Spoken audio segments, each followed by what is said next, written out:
दोस्तों नमस्कार, स्वागत है आपका 4 PM पर। मैं हूं आपके साथ अदिति। मोदी जी से स्टूडेंट प्रोटेस्ट का ये मामला पूरी तरीके से हाथ से निकल गया है।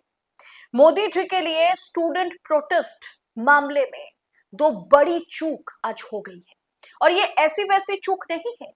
इसके चलते पूरा का पूरा विरोध वैसे भी मोदी सरकार के खिलाफ था, अब ये पूरी तरह से उल्टा पड़ गया है।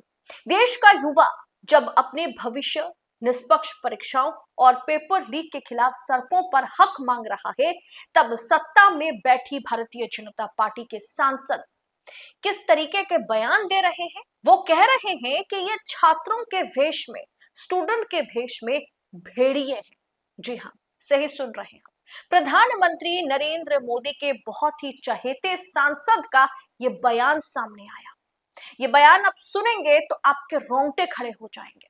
वैसे भी दोस्तों, भारी जन सैलाब जो है, स्टूडेंट प्रोटेस्ट जो है, वो सभी राज्य में निकल चुका है। पहली बार ऐसा हो रहा है कि सभी स्टेट में, लगभग सभी स्टेट्स में मोदी सरकार के खिलाफ इस तरीके के विरोध जो है, इस तरीके का विरोध देखने को मिला है। दोस्तों, जहां शांति स्थापन करने के लिए, जहां नरेंद्र मोदी ने आज सुबह सुबह एक ट्वीट कर दिया और पूरी तरीके से कोशिश की जा रही है सरकार की ओर से कि इस मामले को कैसे भी करके रफा दफा किया जाए। दोस्तों, वैसे भी सरकार जो है वो शिक्षा मंत्री से इस्तीफा तो नहीं लेने वाली है, लेकिन कैसे भी करके बस इस मामले को ठंडे बस्ते में डालने की पूरी कोशिश की जा रही है। जहां पहली बार मोदी जी ने कह दिया कि फास्ट ट्रैक कोर्ट का शगुफा उन्होंने छोड़ा, तो वहीं दूसरी तरफ उनकी ही पार्टी के सांसद, नेता विरोध कर रहे हैं कि देश के भविष्य जो है, जो स्टूडेंट्स है, वो भेड़िया है। भेड़िया कहकर उन्हें अपमानित किया जा रहा है, स्टूडेंट्स को अपमानित किया जा रहा है। ये छात्र का आंदोलन नहीं है, ये अर्धकों का आंदोलन है। ये कहां से लोग लाए जा रहे हैं और दिल्ली की कानून व्यवस्था को खराब करने का काम सारी राजनीतिक पार्टियां, ये नरेंद्र मोदी जी को बदनाम करने की इनकी साजिश है और ये कामयाब नहीं होंगे। देश की जनता देख रही है कि दिल्ली में किस प्रकार से बाहर से लाकर लोग गुंडई कर रहे हैं। छात्रों के भेष के अंदर जो है ये भेड़िए हैं, छात्र नहीं है इनके साथ। दोस्तों, जंतर मंतर से शुरू हुई ये चिंगारी अब सिर्फ दिल्ली तक सीमित नहीं है। प्रधानमंत्री के अपने गृह राज्य गुजरात से लेकर चंडीगढ़, प्रयागराज, मुंबई, केरला, मिजोरम, पश्चिम बंगाल, अरुणाचल प्रदेश, हर जगह पर देश के प्रमुख 11 राज्यों की सड़कें युवाओं के प्रदर्शन से खचाखच भरे हुए हैं। आप स्क्रीन पर विजुअल्स देख रहे हैं। कुछ विजुअल मुंबई से हैं, कुछ विजुअल कोलकाता के हैं, कुछ आंध्र प्रदेश के हैं, कुछ तमिलनाडु के हैं, कुछ चंडीगढ़ के हैं। दोस्तों, ऊपर से बीजेपी सांसद योगेंद्र चंदोलिया ने जो बयान दिया है, वो भी सदन के पटल पर वो इस आग में घी डालने का काम कर दिया। विरोध प्रदर्शन कर रहे स्टूडेंट्स को संबोधित करते हुए उन्होंने विवादित टिप्पणी दी। आंदोलन में स्टूडेंट्स के भेष में, छात्रों के भेष में भेड़िए घुसे हुए हैं। इस बयान के बाद देश भर के स्टूडेंट्स में जो है भारी रोष पैदा हो गया है। ये छात्र का आंदोलन नहीं है, ये अर्धकों का आंदोलन है। ये कहां से लोग लाए जा रहे हैं और दिल्ली की कानून व्यवस्था को खराब करने का काम सारी राजनीतिक पार्टियां, ये नरेंद्र मोदी जी को बदनाम करने की इनकी साजिश है और ये कामयाब नहीं होंगे। देश की जनता देख रही है कि दिल्ली में किस प्रकार से बाहर से लाकर लोग गुंडई कर रहे हैं। छात्रों के भेष के अंदर जो है ये भेड़िए हैं, छात्र नहीं है इनके साथ। दोस्तों, युवाओं का कहना है कि सरकार पहले तो उन पर लाठियां बरसाती रही, किस तरीके से आपने देखा पुलिसिया कार्रवाई हुई है, आंसू गैस छोड़ती रही सरकार।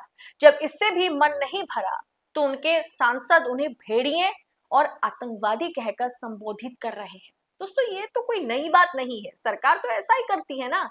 हर बार किसान आतंकवादी है, खालिस्तानी है, जामिया के स्टूडेंट्स प्रोटेस्ट करे तो वो पाकिस्तानी है, युवा प्रोटेस्ट करे तो ये अब भेड़िए हैं।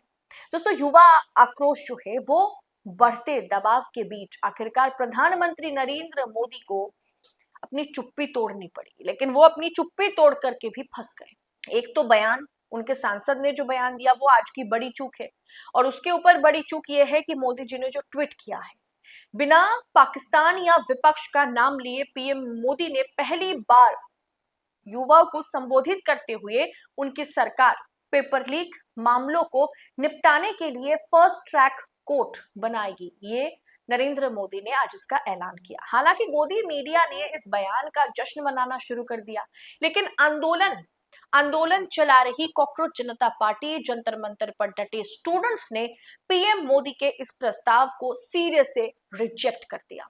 स्टूडेंट्स का कहना है कि ये कानून तो बहुत पहले बन जाना चाहिए था, इसके लिए इंतजार की क्या जरूरत थी। पहली बार थोड़ी है कि पेपर लीक किया गया हो, ये तो बहुत समय से चलता आ रहा है। अब बात हाथ से निकल चुकी है। ये स्टूडेंट्स कह रहे हैं कि बात जो है वो हाथ से निकल चुकी है, सरकार सिर्फ लिपापोती कर रही है, हमें इस्तीफा चाहिए, हमें शिक्षा मंत्री इस्तीफा दे, यही हमारी मांग है और इस पर हम डटे रहेंगे। चाहे आप फास्ट ट्रैक करें, चाहे आप एसआईटी बनाएं, चाहे आप जांच करें, चाहे प्रधानमंत्री आके कुछ कहे, हमको इस्तीफा चाहिए। अब दोस्तों इतना ही नहीं, जिस तरह से ना पूरे देश की स्थिति जो है वो हाथ से निकल गई है, वो है कि गुजरात से लेकर मिजोरम तक, दक्षिण से लेकर कश्मीर तक सभी राज्य में और खास करके 11 प्रमुख राज्य में जन सैलाब फूटा है। आंदोलन सिर्फ लुटियंस दिल्ली की सीमा तक, जंतर मंतर और संसद भवन के बीच सीमित नहीं है। गुजरात, जो कि पीएम मोदी और अमित शाह का गृह क्षेत्र है, जो गृह राज्य है, अहमदाबाद और वडोदरा में स्टूडेंट्स हाथों में पीएम मोदी के पोस्टर और अब कह सकते हैं ना कि प्लैकेट्स लेकर के सड़कों पर उतर आए और सीधे शिक्षा मंत्री धर्मेंद्र प्रधान के इस्तीफे की मांग कर रहे हैं। प्रयागराज में भी विरोध। उत्तर प्रदेश में भाजपा की सरकार है, उसके बावजूद भी उत्तर प्रदेश में मतलब जो कॉम्पिटिटिव एग्जाम्स है, जो पेपर लीक का सबसे बड़ा केंद्र है प्रयागराज, अब वहां के स्टूडेंट्स जो है वो नारेबाजी करने लगे, वो सड़क पर उतर आए। नॉर्थ ईस्ट और दक्षिण भारत में भी वही देखने को मिला। मिजोरम हो, अरुणाचल प्रदेश हो, केरला हो, तमिलनाडु हो, तेलंगाना हो, मध्य प्रदेश हो, गोवा हो, पश्चिम बंगाल हो, मुंबई के सड़कों पर हजारों युवा उतर चुके हैं। आपके स्क्रीन पर तस्वीरें, वीडियोस आप देख रहे हैं।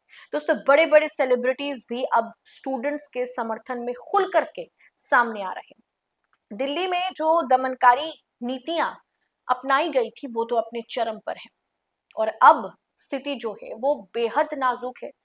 वो स्थिति जो है वो बिल्कुल हाथ से बाहर है। अब दोस्तों सोचने वाली बात यह है कि मोदी जी करे तो करे क्या? वो ट्वीट करें, वो सामने आकर के मन की बात करें, तो भी आप जानते हैं कि वो इसे लिपापोती के अलावा इस पर कुछ नहीं कर सकते। उनके सांसद इस तरह के बयान दे रहे हैं। दोस्तों समझने वाली बात यह है कि उनके सांसद स्टूडेंट्स को कहां पर, संसद के पटल पर भेड़िया कहकर संबोधित कर रहे हैं। मोदी जी ने जो ट्वीट किया वहां धर्मेंद्र प्रधान के इस्तीफे के बारे में एक शब्द नहीं लिखा गया है। मोदी जी ने जिस तरह से एक ट्वीट करके मुद्दे से पल्ला झाड़ लिया, वो गलती, और उनके सांसद ने जो बयान दिया, ये दोनों गलती, ये दो चूक आज या कल चल करके मोदी सरकार को बड़ी महंगी पड़ेगी। इस पूरे विषय को आप किस अंदाज में देख रहे हैं, कमेंट बॉक्स में हमारे साथ अपनी राय साझा जरूर करें और ऐसी तमाम खबरों को यूं ही पड़ताल के साथ पाने के लिए 4PM न्यूज नेटवर्क के साथ बने रहे। फिलहाल इस रिपोर्ट में इतना ही, आपसे जल्द होगी मुलाकात। बहुत बहुत शुक्रिया आपका। जय हिंद, जय भारत।